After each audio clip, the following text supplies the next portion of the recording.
Well, hello there, and welcome to Live Hang number 13. Lucky 13. That actually is my lucky number.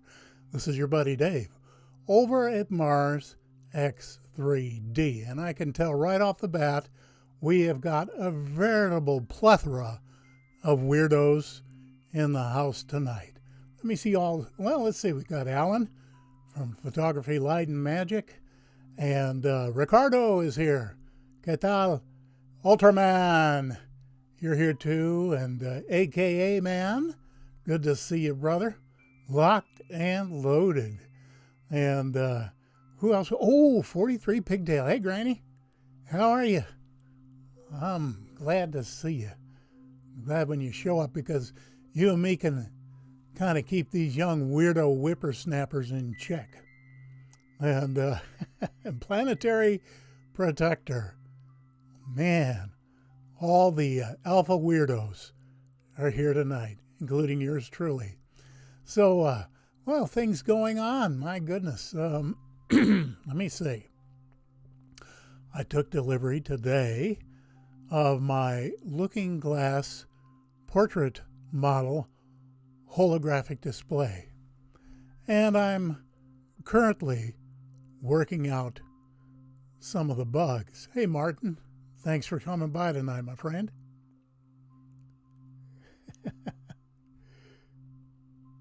Yeah, you know, family people, unless they're really motivated, Granny, they don't want to learn X3D. It scares them. Even though they're seeing in 3D right now, they get awfully worried about it, because you might say, you have to cross your eyes, and they go, oh God, no, my eyes, I'm going blind. But, you know, hey, no problem. And we have my buddy Raymond Glassford in tonight. Good to see ya. Yeah, we have the occasional, hey, Don, good to see ya.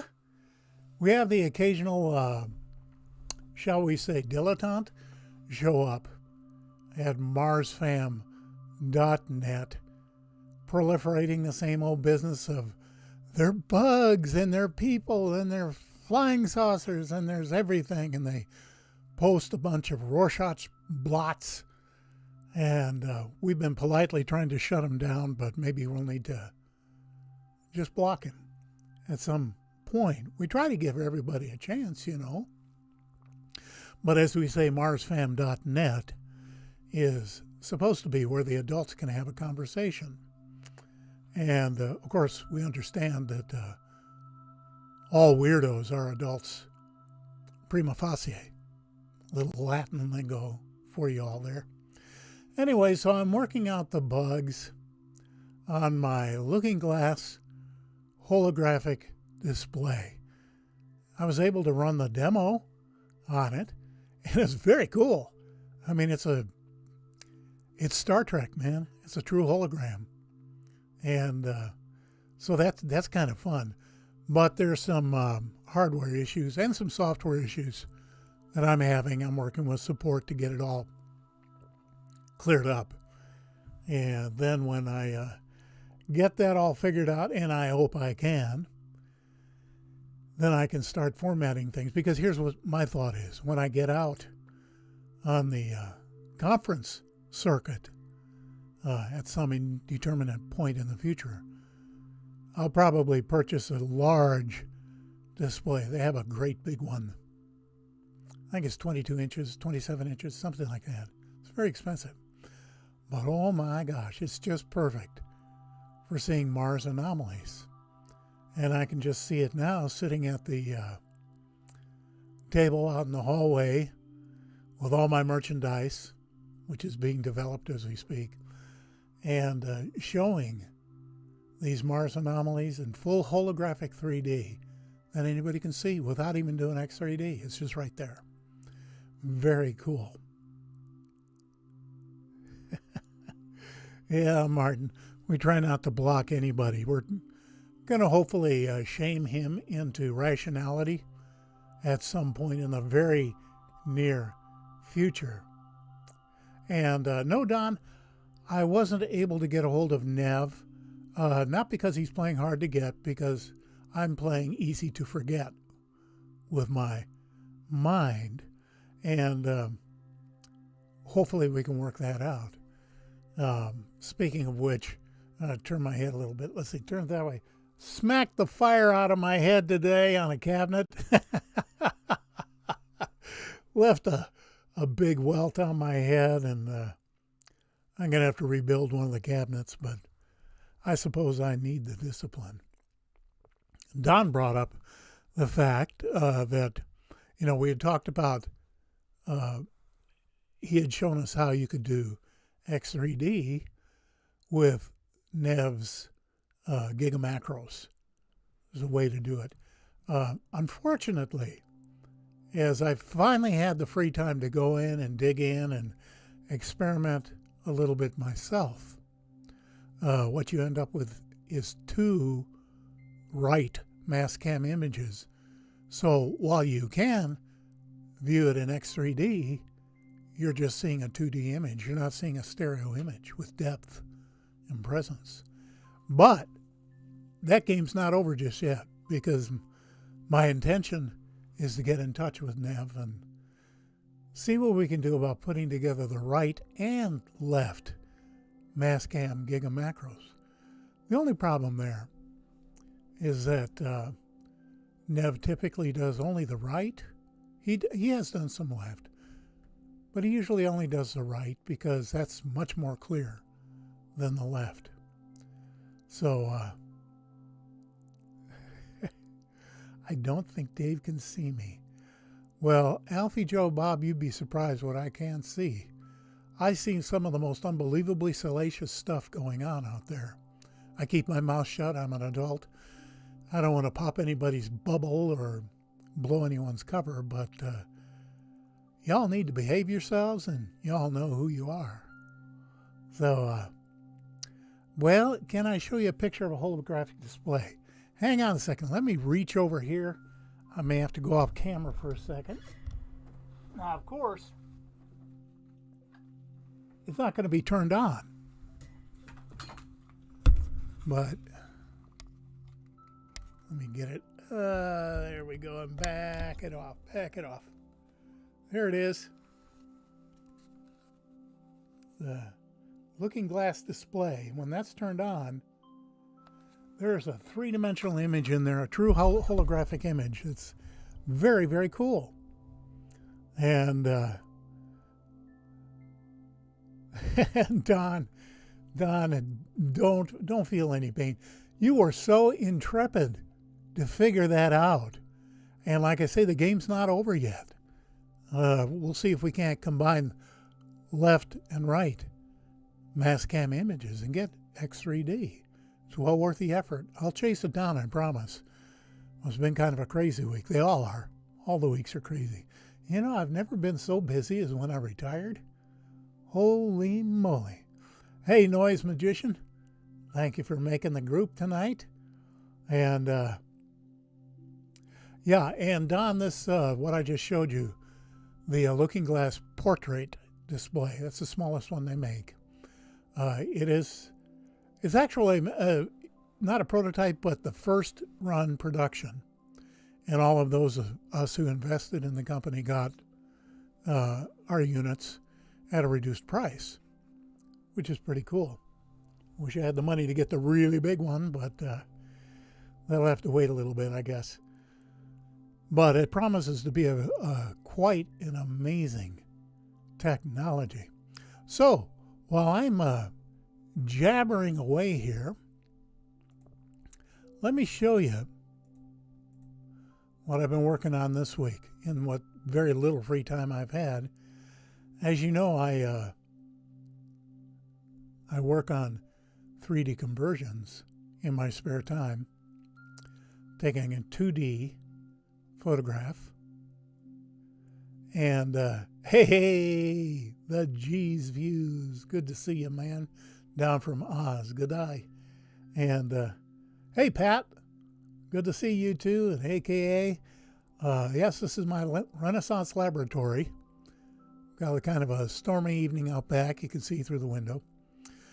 But anyway, I work on converting flat images to full 3D to refine my techniques for those occasions when I don't have a second image of a stereo pair available to me from NASA. I can still create authentic 3D, the real deal. And Madman Unmask, here we are. Let's celebrate not wearing diapers on our faces tonight. Man, oh man. X3D ready, guys and gals? Here it comes. So, sunset in Deutschland, in Holland. And you know the old joke, don't you? I'd love to go to Holland, wouldn't you? Ba-doom bum. Oh, a Whistle Pig update. I will have a Whistle Pig update for you in just a minute. And besides the windmill here, I worked on a Don Pennington painting. He does a lot of UFOs. Check this out. I think that's fun. And Jessica is still crossed, huh? All righty then. Yeah, I've been to Holland more than a few times myself, PP. It's nice over there. So, I'm going to give you a Whistle Pig update. I waited a total of 3 days to see if any of them would exit the burrow and enter my live trap. Nope. But I knew for sure after 4 gallons of ammonia down one hole and a quart of cayenne pepper down the other, distributed with a leaf blower, that that place was uninhabitable, completely uninhabitable. So I removed the trap, shoveled them up. Oh, man, did I shovel dirt. Filled in those holes, tamped them down, raked them out in the best Zen fashion. And I've been checking them out for the last week to see if there's any new activity. And I must say, there's not a single sign. So I think I might have the Whistle Pigs beat. I sure hope. Thank you, Don. Appreciate the compliment on the images. Well, yeah, Jessica, you're supposed to have 2 of everything. You're supposed to have backups, right? So, let me tell you what I've been working on this week. There is a particular sol in Curiosity, 703. This is a famous sol because, and Nev has a gigapan of, gigapan, not a gigamacro. And this has the highest density of anomalies of any gigapan or gigamacro I've ever seen. And there are just a bunch of classic anomalies found in 703. And I thought to myself, well, see, here's what got me started. My buddy, Laszlo Shabalix, over in Hungary, who I wanted to interview, by the way. And he said, Vidisari, he only speaks Hungarian. He doesn't speak English. He posts in English using Google Translate. But he's unable to do a on-camera interview because my Hungarian sucks. It really does. And, but anyway, he had posted something that I call Thor's Hammer earlier this week in 703. And I dove in there to extract it and work on it. And I realized, whoa, wait a minute. This is that classic gigapan. I said, let me make the whole episode about 703 this week and go in and do for the first time, I believe, all of these classic anomalies in X3D. So let's start with the first one. Okay, Jessica Roberts, you're David as well. Thank you, sir. I appreciate your kind words. And this is the first section. Now, you know in a gigapan or a gigamacro, Those things are huge, and you can only get portions of them on the screen. But take a look at this one in X3D, of course. And you'll notice I have 1, 2, 3, 4, 5 anomalies marked there. And there's actually another one up in the left corner in front of that big rock. But it was so close to the edge, I didn't want to circle it and have it looking like junk. And you guys are crazy. Anyway, and my point being, we're about to get into these 5 anomalies, and they're blurry. And it's because I wanted to prove a point, that this gigapan has the highest density of anomalies of any gigapan I've ever seen. And the 5 I've marked here, oh man, there are at least a half dozen more, maybe a dozen. This gigapan, when the episode comes out on Friday, you'll want to check out the links. Because if you ever wanted to find anomalies, man, oh man. And yeah, Noise Musician, I know you were working on 703. You've been posting some stuff. And yeah, and anomalies absolutely everywhere. So let's dive into this first one. I call it Inscribed Rock. And look at that, will you? Now, first of all, you've got that really excellent carving on the left end, whatever that is, whether it's an opening with a device or a, well, in any case, it's right angled. It's a little hard to see because of the exposure, but you can see those 3 knobs in a line on top on the right side. And of course, the overall shape is roughly cubical, as most of the cubes are, because they've been badly battered like a real cheap shrimp. And here's another. Now they're going to get blurrier because these are little ones, but I'm proving a point about how many anomalies there are per square meter. Okay, now right smack dab in the center of the picture, you see a gray piece of stone, I assume, that's polished smooth, has 2 right angles cut out of it. I wish I could see more of it, but it's hiding behind that triangular shaped stone on the left. And then as you look immediately to the right, there's another cubical stone. If you look down in the left corner, there's a round one with something coming out of the center and 3 little balls hanging out from it. And on the right side of that, a bunch more balls going down at an angle. And look at just above the main anomaly, that brown stone that's shaped like Gumby's head. It's even got Gumby eyes and a nose and a smile. But that looks pretty strange to me. I can't say anything definitive about it. But look at the, look to the left of that, straight across to the left at 9 o'clock, another cube. And just look around. I mean, come on. There is stuff absolutely everywhere. Okay? Here comes another one. Now, take your eyes a couple moments to settle in to this.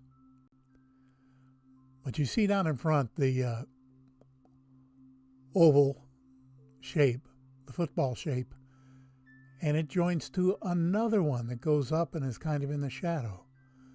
They both have knobs or possibly holes in them. Are these meant to be eyes? I don't think so, but that's just what I called it so I could remember it. But then look right to the right, and there are more cutouts, more right angles. And you can see that everything is just really pretty strange. Now here's the last of the blurry ones, and then we'll go to one that's clear.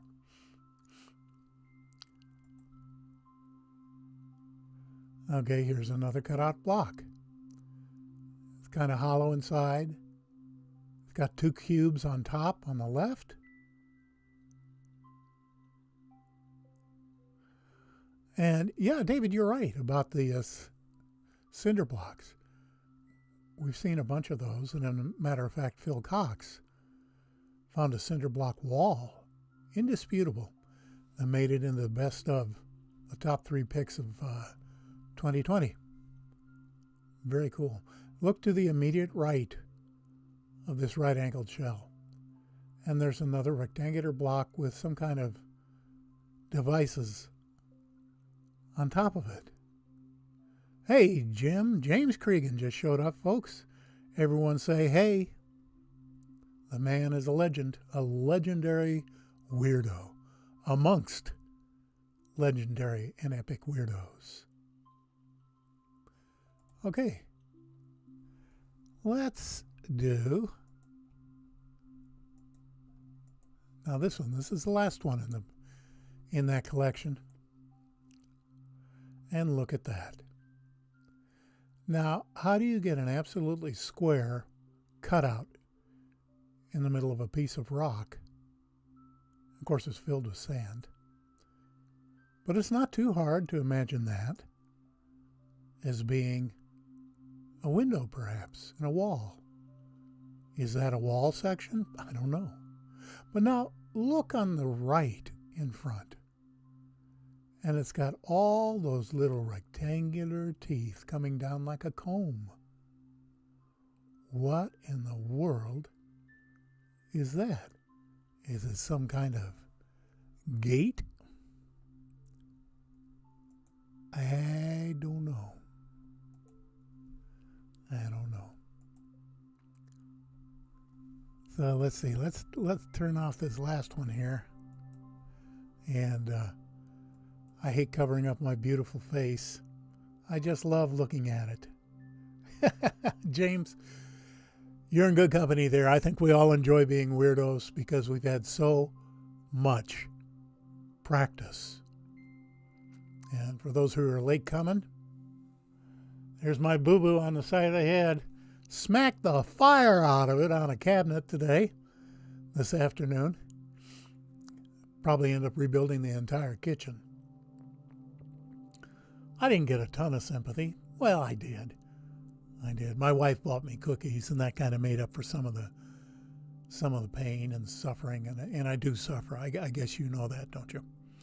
So anyway, we were talking about 703, which is what this episode coming up on Friday is all about, 703, because it's loaded with some of the really classic anomalies. And I believe 703 came out in 2015, if I'm not mistaken. I found a bunch of them in there. And a matter of fact, except for this 2 that I'm going to show you from Laszlo Shabalik's, it's mostly Thomas Mikey Schroeder Jensen, Rami Bar-Ilan, Martine Graney, and myself, who found these anomalies you'll be looking at in just a little bit. So anyway, let's get on back. I don't want to give you a small dose of my beauty because I know it's overwhelming. So let's move on back to 703, and this is a boat. Now, Laszlo seems to find a lot of boats. He's got an eye for it, and he's always finding them. And maybe some of you can see when you go X3D, maybe you can see the shape inside the target. And we know that Mars was an ocean planet, just like Earth. Okay, let's zoom in on this guy, and you tell me, is this a boat or is this a boat? Now, I dislike making definitive declarations. Yeah, David, that's okay. You know, I'm Ann's husband. I don't mind being identified that way. As far as I'm concerned, that's a leg up. But we're not going to go there. And anyway, look at this thing. That really looks like a boat, doesn't it? I mean, it's just shaped as perfectly as it can be. And it's got the gunnels running along the top. It looks like I got a deck cut out right there in the center, and cut out for going down maybe.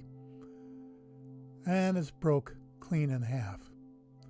But while we're looking at this image, let your eyes wander around. Just relax your eyes and wander around in the image, and you'll see more and more anomalies everywhere.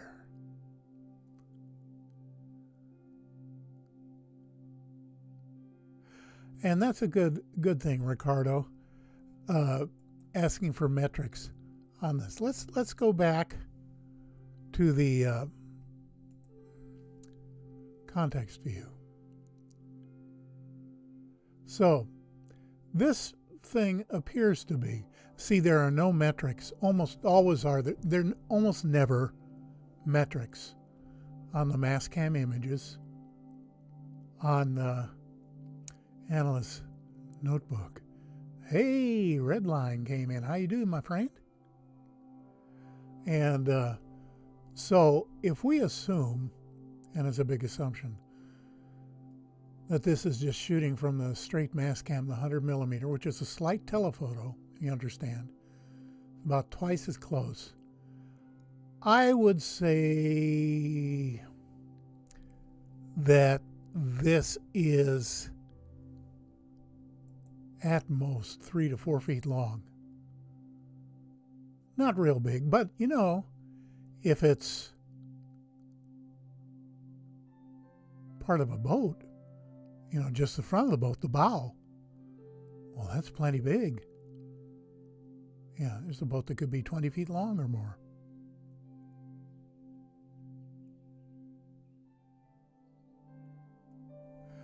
And yeah, David, it would be useful. Jimmy did figure out the metrics, and I have the metrics pretty well figured out too. But what that requires in order to get a metric on a Mastcam image is to go into the nav cams and track down which nav cam stereo image that has the z-axis included in the metrics contains the anomaly. That can take a long time. Then when you find it, you can get a measurement. You can find how far it is from the camera, how long it is, how tall it is, and that's all good. But see, here's my problem. I need to find, process, and produce at least a half dozen viable anomalies each week. And as I've mentioned before, not because I'm wonderful or anything like that, but most anomalists they're lucky to find a half dozen in an entire year of searching. I have to find 6 a week. Now, oftentimes I find more than my share, but I do use finds by other people, and I do credit them, but nevertheless, I have a production pipeline that I go through over a 6-day period, and I have to complete certain things each day in order to have the episode come out on time. And so I can't get lost in the weeds. You know, maybe Jimmy could help. I don't know. I hate to ask him because he's very busy too. He has a very, very busy life. And, but yeah, you know, Ricardo, it does look like part of a canoe, except a canoe wouldn't have a top deck to it. It could be a trawler. It could be a fishing boat of some kind. And I'm thinking because of that hatch, I'm thinking they've got ice down in there and they're throwing the catch down in there. Maybe. I'm just speculating. And yeah, there could be more boats there. And, you know, good question, Martin. You wonder what the fish look like. Well, let's put it this way. Form follows function. And we know in bioengineering, as in just straight engineering, that whatever the function of a unit is, be it biological or mechanical, will dictate the form that it takes. And so I would imagine fish are very much similar to what we have here on Earth, with probably some monstrous and horrifying exceptions. Good point, James. That could be a mold. But it sure looks like a boat to me. Now, Real Deal Stanetti. Okay, we change our name again there, buddy? That's okay. It's important to find your identity. And yeah, it might be a boat behind there on the left, possibly. But trust me, when you guys go to these links, you're going to find stuff that will make your hair stand up. Okay, and there was another one that my friend Laszlo Shabalix found that I call Thor's Hammer. And there are a couple interesting things about this one. There it is. You can see it's out in the middle.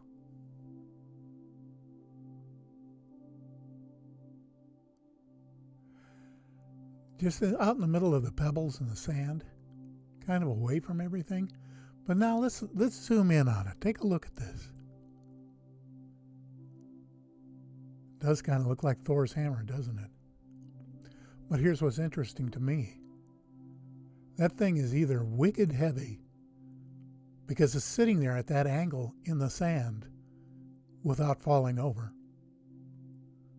So that might indicate that it's incredibly massive. Or it could be attached to something under the sand. We don't know.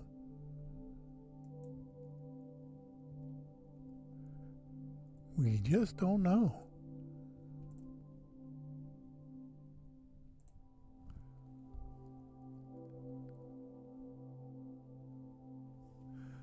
And I agree with you, Martin. Dale does know his stuff. Anybody that can 3D print his own pair of anaglyph glasses from 1960s 50 millimeter camera filters, that's pretty hip. That's pretty, or really desperate in any case to get some anaglyph glasses. But he did it with such panache. I salute you, sir. I do indeed salute you. So it's always interesting when I find something that's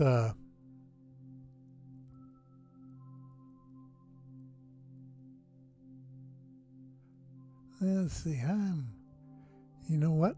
We didn't even go to this one yet. Oh, let's check this out.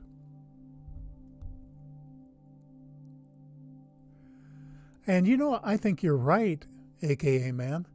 I have found pieces of what, you know, I have an amateur background in archaeology, and I've learned to recognize what pottery looks like in situ when it's being dug out.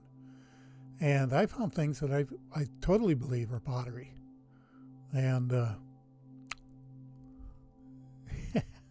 Dale, you're funny. Anyway, let's look at this. This is something I found back in 2015. It's called Carving and Capstone. Off there in that pile of rocks. And again, believe me, this is the same 703, and it's absolutely jam-packed with anomalies. Take a look at that. Carving on the left, capstone on the right. Going to draw some arrows for you so you can see them. That one on the left really, really looks carved to me. As a matter of fact, it looks like a capstone as well that's been broken. See the triangular side on the left and the sharp, clean edge? And the one on the right. Now, I don't know whether that shadow is making it look like the corner is cut off, or if indeed it's broken off. But that's a capstone, in my opinion. And as a matter of fact, when I do the episode, I'm going to put in an overlay of what's called a benben stone. These were carved capstones that went on top of pyramids that were used either as memorials or as tombs, memorials of victories, that type of thing. And Yeah, it does kind of look like the Celtic knot, doesn't it? But anyway, look at all the little notches cut in the one on the right and the holes. I believe these are Ben stones.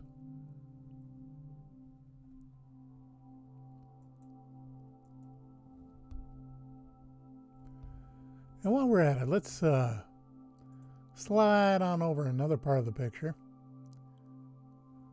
This particular one, I believe, was found originally by Thomas Mikey Schroeder Jensen, TJ for short, excellent anomalist and musician.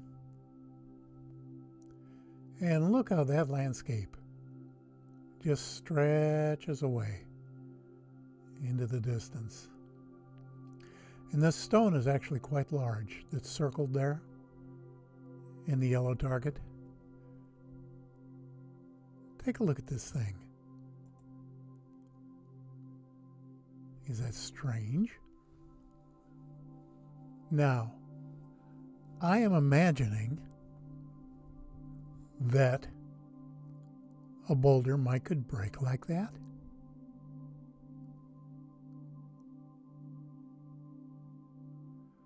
Possibly.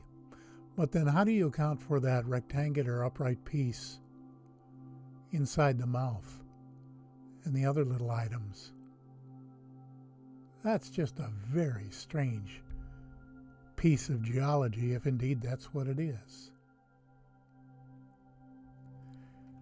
And another classic find.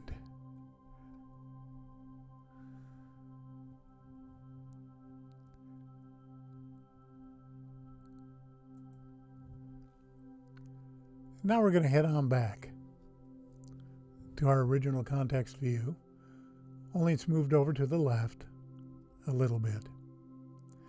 And you see where the circle is.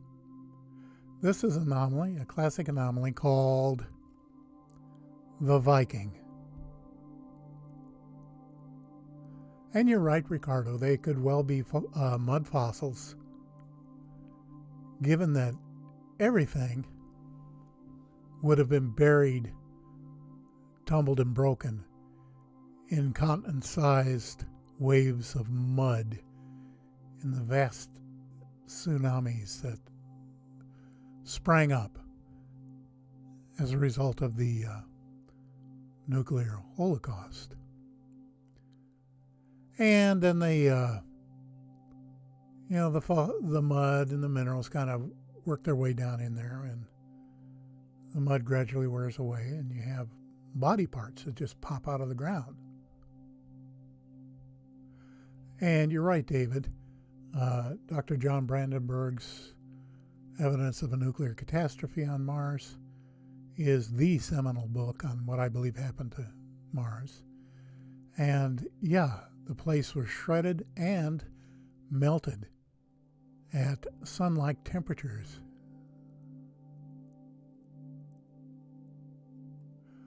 And Ricardo, I do not have the ability currently in OBS to zoom in on things. I apologize for that. There may possibly be a way to do that, but I certainly don't know how. And one of the problems with zooming is that you lose your X3D real quick. Anyway, so look at this. Here's what they called the Viking. And you can kind of see why. Now, back in the day, people were absolutely adamant that that was a Viking. Or at the very least, it was a gnome, minus this little pointy hat. But truth be told, hi Mike, thanks for stopping by. This looks like the top of a cicada to me. And in the production, I'll put in a cicada picture. But look at that odd thing sticking up with a ball on the end. And then to the right of that, a cube with what looks like a handle on it. Well, back in the day when this first came out, oh man, there were violent arguments, heated, hateful arguments on Facebook people swearing that this was a Viking, or swearing it was a gnome and that it was a beard. It was like, hey, just look at what's in front of your eyes and get rid of your imagination.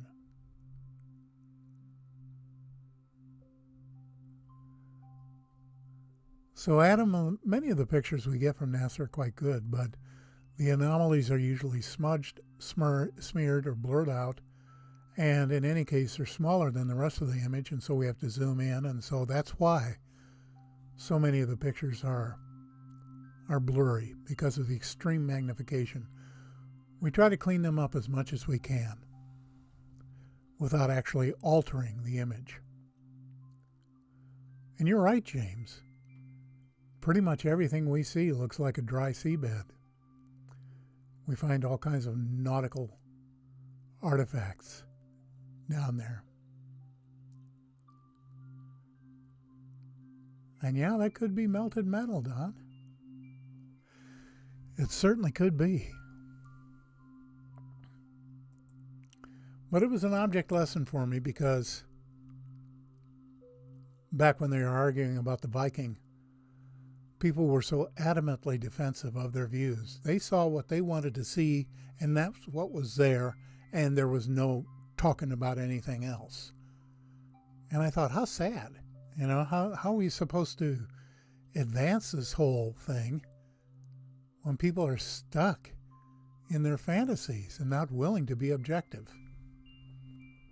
And I admit, I have my own biases too, just like anybody else, but I try to be rational, and I make every attempt to be rational. And the majority of the things I find are non-fractal, which precludes me thinking anything about them at all, because non-fractal geometry means intelligent agency. Period. End of argument. It doesn't matter what I think it is. And we can speculate. We can say, this looks like this looks like that, or by golly, that's a fan for doing a bubble dance or something like that. And but it's just speculation. We don't know. I mean, it's an alien world. They might have been human. They might have been. Probably were.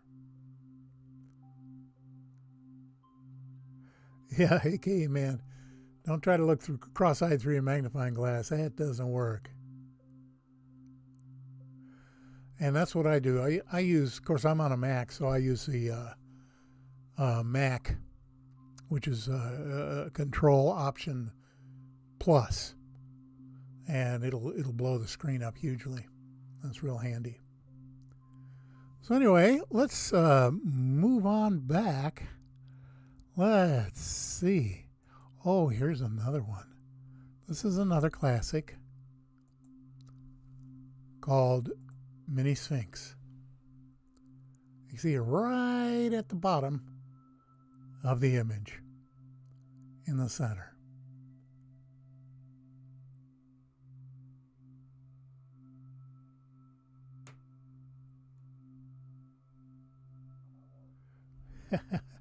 Mike, sorry to hear about your problems. I don't know what your eye issues are. Some people have what's called lazy eye. Some people have other vision pathologies that preclude them from not only seeing in X3D. Hi, Mike. Mike just showed up. Everyone say hey. And so that keeps you from seeing 3D and X3D, both. And that's pretty frustrating, and I understand that. And I actually don't know what the fix for that is, short of surgery. But when you do, I think everybody can attest that when you do see these images in X3D, it's a whole nother world. That whole screen opens up onto the surface of Mars. Anyway, we were talking about this mini Sphinx that TJ found years ago. And here's what that looks like up close.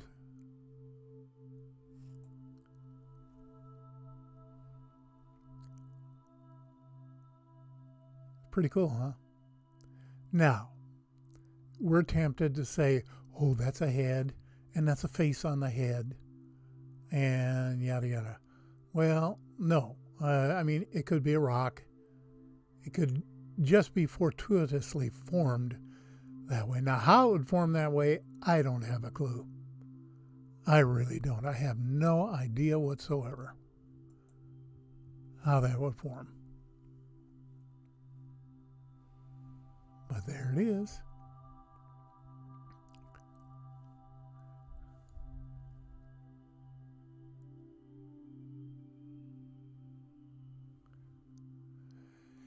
And of course, right behind it, well, it could be a rock.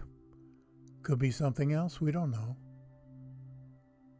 Pretty strange shape, but, you know, Occam's razor. The simplest explanation is usually the correct one. And here's the thing, folks, fellow weirdos. There are so many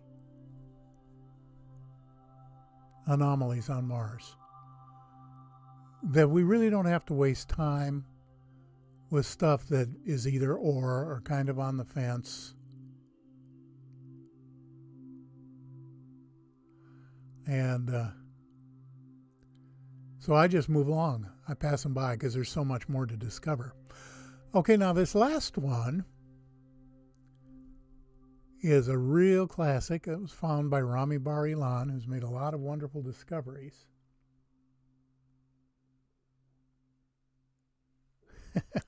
Yeah, Ricardo, you'll find my name everywhere. I slip my watermark in on most of these images just to give myself some measure of protection of my intellectual property. Because sooner or later, folks, X3D is really going to catch on, and there are going to be more and more channels featuring that. Right now, there's, of course, Alan with Mars the Second Genesis. And there's Jimmy Roberts over at the real Jimmy Roberts 1. And Noise Magician says, I watch Art Alien, but almost never agree with him. You know, I respect Joe and what he's done over the years. He's been very consistent. He's a bit too sensationalist for my taste, but that's just me. He has a very popular channel. He's very successful with it. And he's been very consistent over the years. So I'm really not in a position to criticize him. But I have to admit, being gobsmacked a few times, and I look at his claims and I go, say, what? What? And Juan Carlos Tealdo, you're the last one in the door. 25 cents in the can, my friend. Anyway, I went a couple of years ago. He had published something that talked about an elf with a helmet and a sword and all that stuff lying dead against the rocks. And all I did was go in there and get the NavCam images and looked at it, and all it was pareidolia. I mean, it was made out of 4 different layers of rocks at different distances, but in the 2D image, they all blended together and make it look like something was there. There wasn't. But I held my peace. I didn't publish. I figured, you know, hey, I don't need to make an enemy here. And knowing how people so vehemently defend their finds, I thought, why stir up? Why kick the hornet's nest?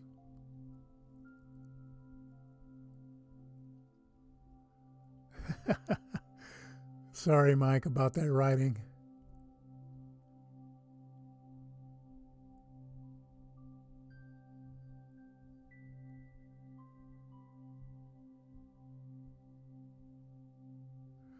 Yeah, you're right, Don. Anyway, that's what I was talking about, a series of rocks in 3D. It clears up.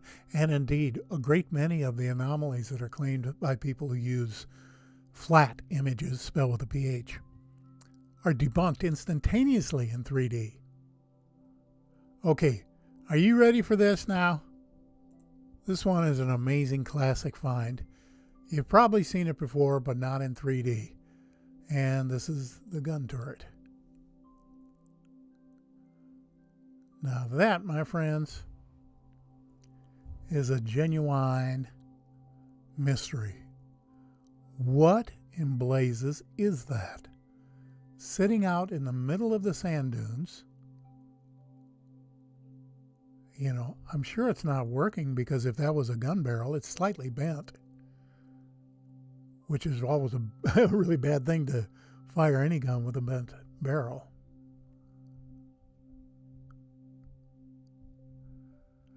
And that's true noise magician. He has his followers. Everyone has their followers, and they're loyal, and that's a good thing.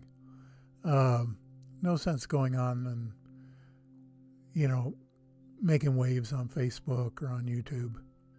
Serves no purpose.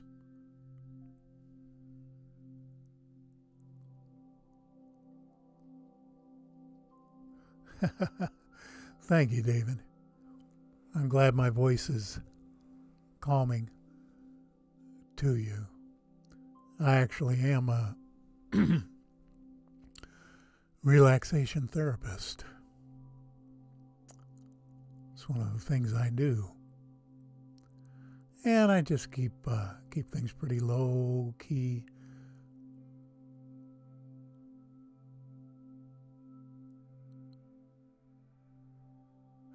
And you're right, David. We're lucky that made it through the filtering pros. But you know, back in the early days of Curiosity, they weren't paying such close attention because they couldn't believe that any of us unwashed masses would take a look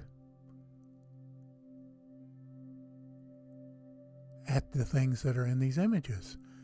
And it was only after we started YouTube channels and Facebook pages and started sharing the things we were finding that all of a sudden they really ramped up the obfuscation and the blurring and the copy pasting of sand and the rockifying and all of that stuff.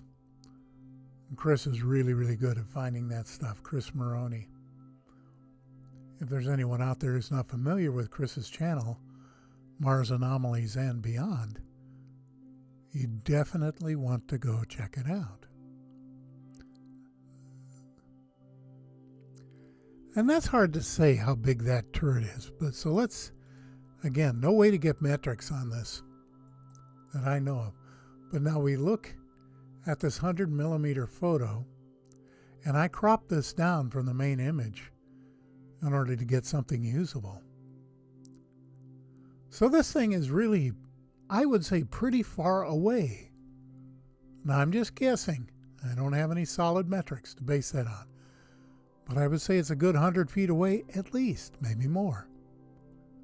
So that would make it, what? 3 feet across? We don't know what it is. It could just be a tool stuck in the sand. We're tempted to think of a gun on a tank when we see that, the way it's formed up. Thank you, Noise Magician. I appreciate that nice word there. Appreciate it.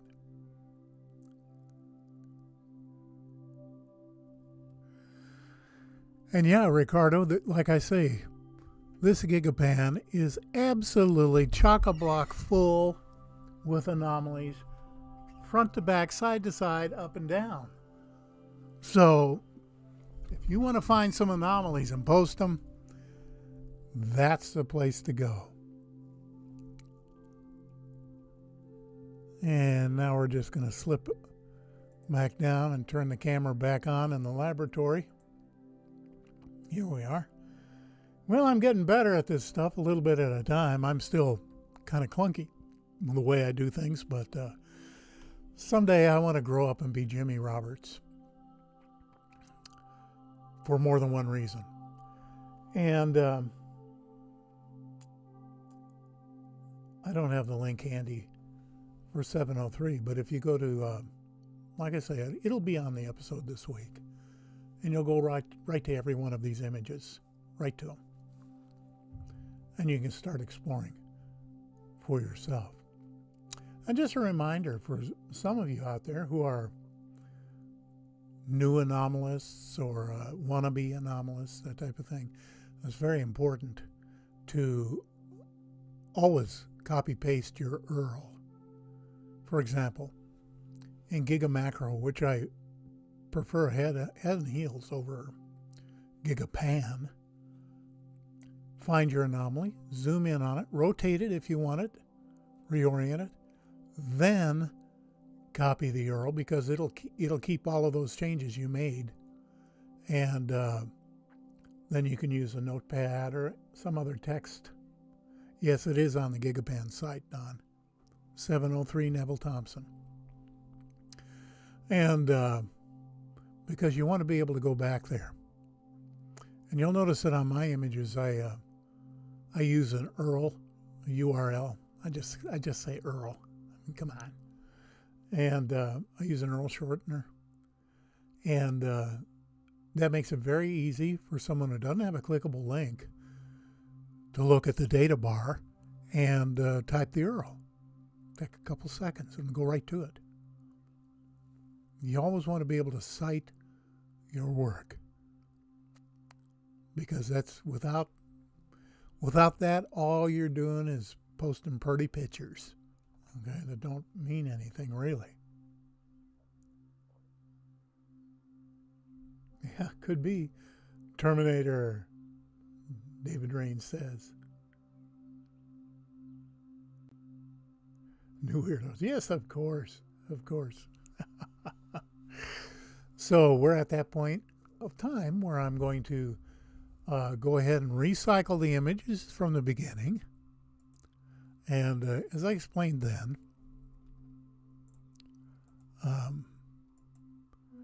during the week, if I manage to have a few minutes, I relax by converting flat images with a PH, flat, into 3D images, honing my skills for X3D work on Mars when NASA neglects to give us a stereo pair to work with. I need to be able to do authentic, not imaginary, authentic 3D stereographic renderings of the scene. And while the technique itself is not too terribly difficult, although I've been working on it for 2 years now, and I'm getting halfway decent at it, there are a lot of little things to learn about image analysis, light angles, shadows, distance, the way things cover each other, that type of thing. Anyway,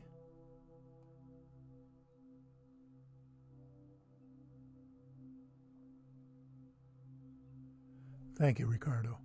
Thank you for your kind words. So I'll take an image that I like, and I'll turn it into a 3D image. And to me, there's something magic about that. Bringing something to life, literally, in 3D. That makes it really complete. That's why I call our Facebook site Magic Window X3D. Because it is a magic window. You can look through into a different reality. Like this painting by Pennington.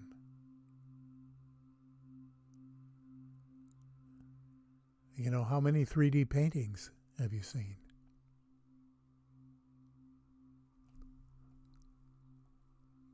They're a lot of fun.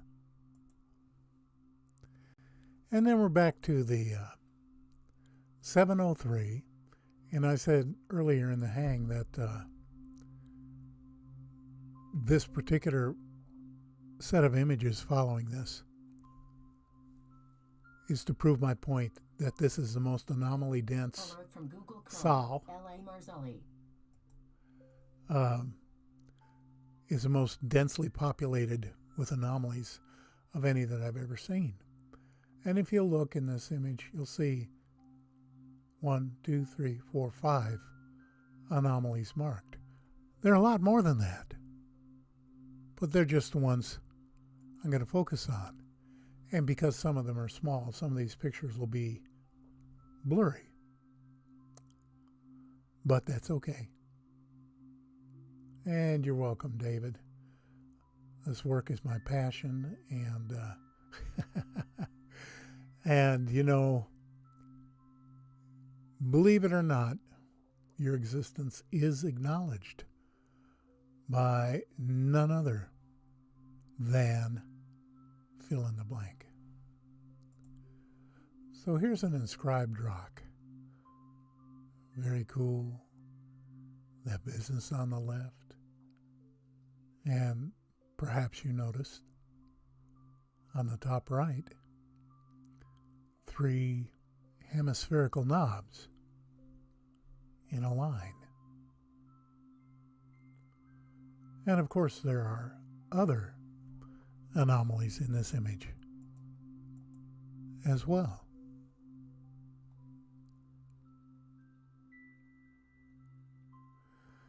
Well, thank you, Don. You know, I try to make the images as clean and clear. I keep saying this and I haven't done it. I need to have some original images so that you can compare them with the finished product. Because what I do with these is basically I turn on the lights. It looks at you when you look at the original and then look at one of these. It's like someone turned on the lights in the room. I boost the gamma. I go in and do a little adjusting of contrast. I've learned a lot from Alan over at Photography, Light and Magic.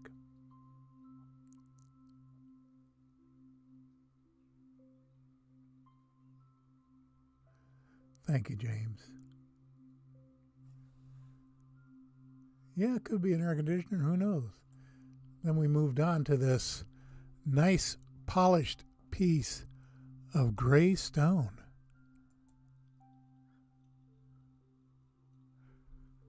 Sitting right in the center with those angular cutouts.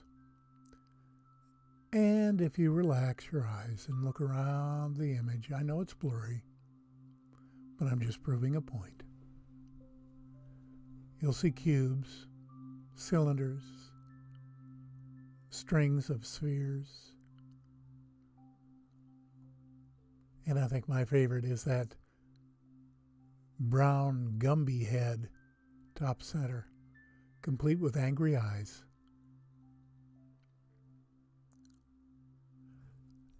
I'm pretty sure they don't have Gumby on Mars.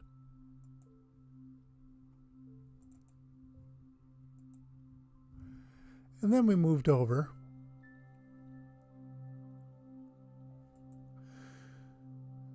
to this odd thing. Kind of looks like a Picasso painting, doesn't it? It's got those 2 almond-shaped eyes and 2 pupils. Are those pupils? I don't know. But again, as you look around, you can see things that really are not rocks. Wouldn't it be fun just to walk around up there and stuff your specimen bag full of all these goodies? I mean, there's some cool stuff up there. Like this little bread box. And right to the right of it, there's that long rectangular box with the things on top. Again, I know it's blurry. I'm just proving my point, which is why I've zoomed in hard on this particular image so that you can see what I'm talking about. They are absolutely everywhere. So that's why I wanted to end up with something clear, easier to see. Now, how does a square form in the center of a rock? Riddle me that, Batman.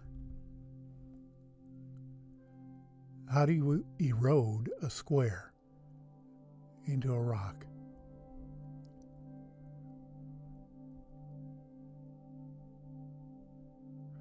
Hey, Drumped Up, thanks for stopping by. Yeah, and I know business first. It's okay. And catch you on the flip side, but I sure appreciate you sticking your nose in the door. I won't even ask you for a quarter since you're just turning around. And that's okay. Juan Carlos will put two quarters in for you. Make up for it. These are all little pieces of a puzzle. And remember I pointed out on the right in front, if you relax your eyes and look closely, a bunch of rectangular, almost like teeth in a comb, spread across that entrance, if that's what it is. So anyway, I know that there's just a whole lot more buried underground.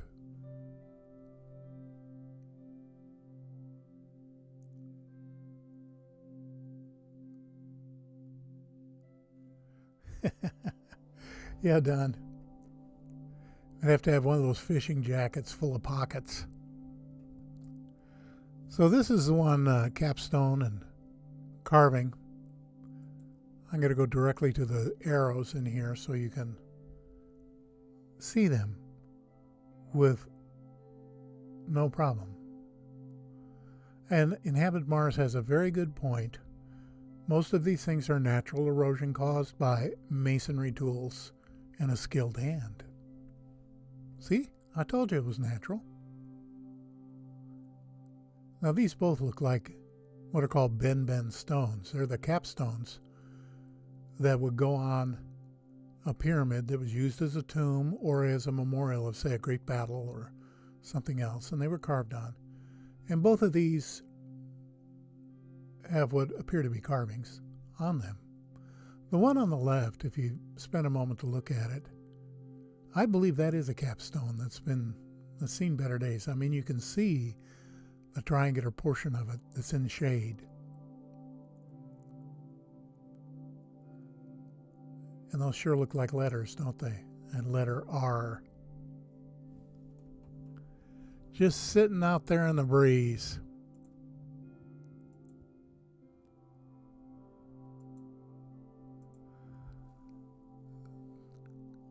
And next it comes the hillside hunk. What in blazes do we have there? How does a stone break like that and leave a perfectly rectangular piece on the inside? How does that happen? And why is this stone completely different? This is that Martian blue stone. Why does it not match anything around it? That's a little weird.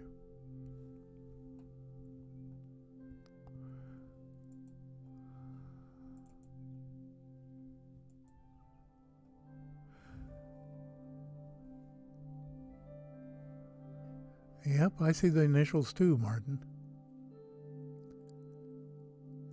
And here we go over to Laszlo's boat. Front end of a boat, maybe. I don't know how big it is. We were talking maybe 3 to 4 feet. And just look around. You can see there are other anomalous items all around it.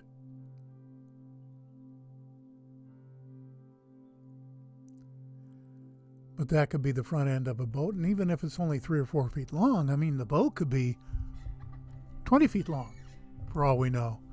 That's just the bow. It either broke off or... It almost looks like it was sawed off, doesn't it? That's such a clean break.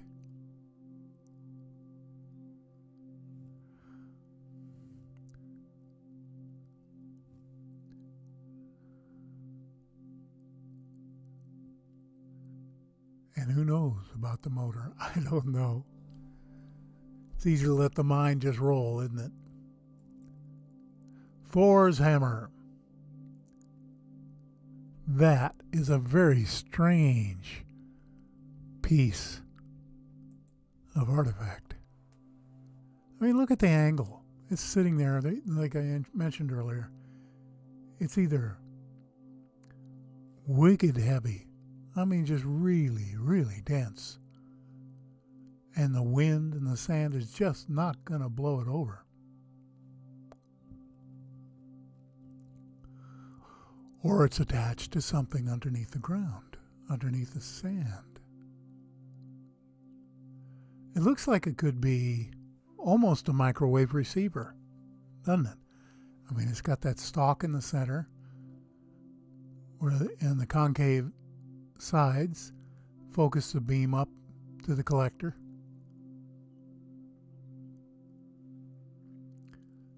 And you're right, Ricardo. I see tsunami damage everywhere.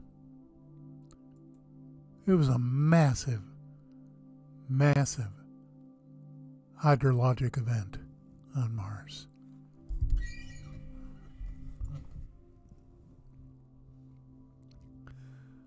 Then we're going to swing over to the mini sinks. And boy, were people mad about that. They wanted that to be a sphinx. And it's not a sphinx, really. I don't know what it is. It sure doesn't look natural to me.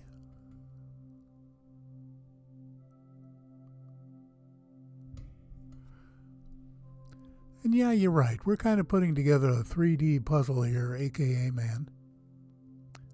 Trying to figure out what these things go to. And then the Viking.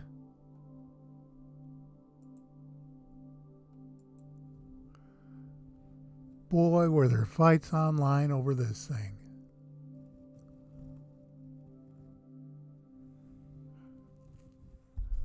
Well, yeah, Ricardo. A lot of these things look similar, don't they? That to me looks like the representation of a large insect. You know how the Egyptians were always carving scarabs as viewed from above. This kind of looks like a cicada viewed from above to my eyes. That's not what it is, of course, but I'm just saying that's what it looks like. And then our last image of the evening, the turret, found by Rami Bar Ilan, I believe, years ago. I'm pretty sure this is either 2015 or 2014 when this saw came out. But that's pretty hard to argue with. I don't know what it is, but it ain't natural. It's just not. And what are those rings around the barrel? What are the? I don't get it. If that's an erosion, why are the rings here like that? And it looks damaged. It looks like the barrel is bent, doesn't it? So anyway. Well, that about wraps it up for tonight. That was fun. Thank you for stopping by. We'll have the, well, yeah. Of course I called Katahdins down south. That's the sound they made. Have a nice day, Noise Magician. Thanks for stopping by. Thanks to all of you for stopping by tonight and spending a little time with yours truly. I will be, let's see, should I mention it? I don't know. Oh, maybe I should. This Thursday, day after tomorrow, I hit the big 7-0. Never thought I'd make it this far. I would have taken better care of myself. But I'm still above ground, not taking a dirt nap. Still busy doing things I love to do. Well, thanks to each and every one of you. I really appreciate you weirdos coming by. Look for the episode coming up on Friday. And meanwhile, this is your buddy Dave over at MarsX3D.